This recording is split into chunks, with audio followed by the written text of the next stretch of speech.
எபிரேயருக்கு எழுதின நிருபம் 13ஆம் அதிகாரம். சகோதர சிநேகம் நிலைத்திருக்க கடவது. அந்நியரை உபசரிக்க மறவாதிருங்கள்.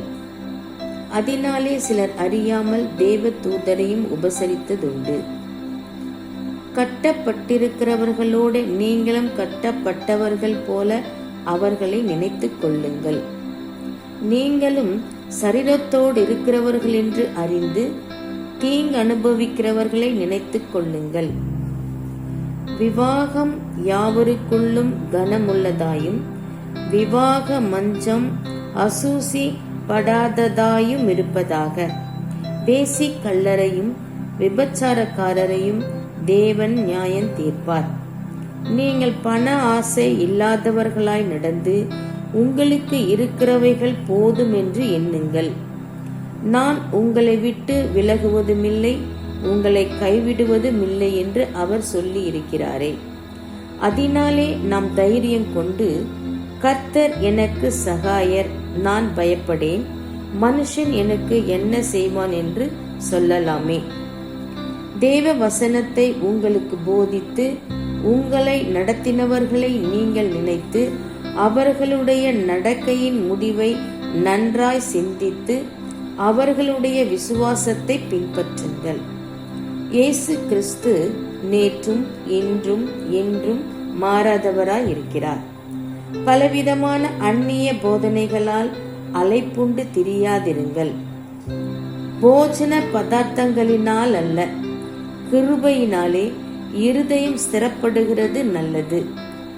போஜன பதார்த்தங்களில் முயற்சி செய்கிறவர்கள் பலனடையவில்லையே. நமக்கு ஒரு பலிப்பீடம் உண்டு, அதற்குரியவைகளை புசிக்கிறதற்கு கூடாரத்தில் ஆராதனை செய்கிறவர்களுக்கு அதிகாரம் இல்லை.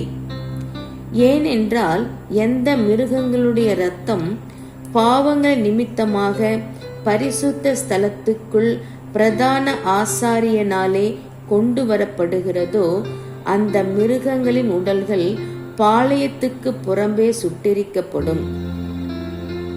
அந்தப்படியே இயேசுவும் தம்முடைய சொந்த இரத்தத்தினாலே ஜனத்தை பரிசுத்தம் செய்யும்படியாக நகர வாசலுக்கு புறம்பே பாடுபட்டார்.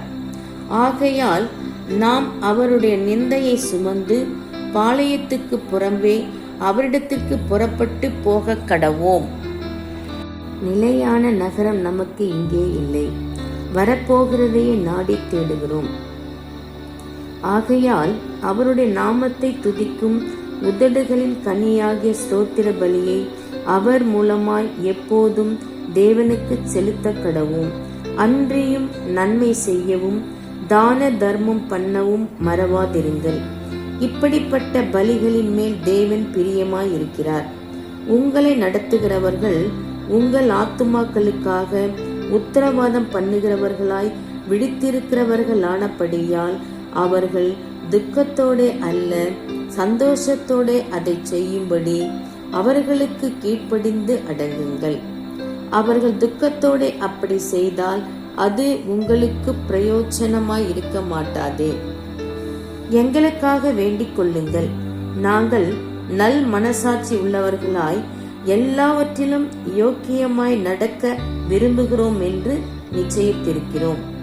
நான் அதி சீக்கிரமாய் உங்களிடத்தில் வரும்படிக்கு நீங்கள் இப்படி வேண்டிக் கொள்ளும்படி அதிகமாய் கேட்டுக்கொள்ளுகிறேன்.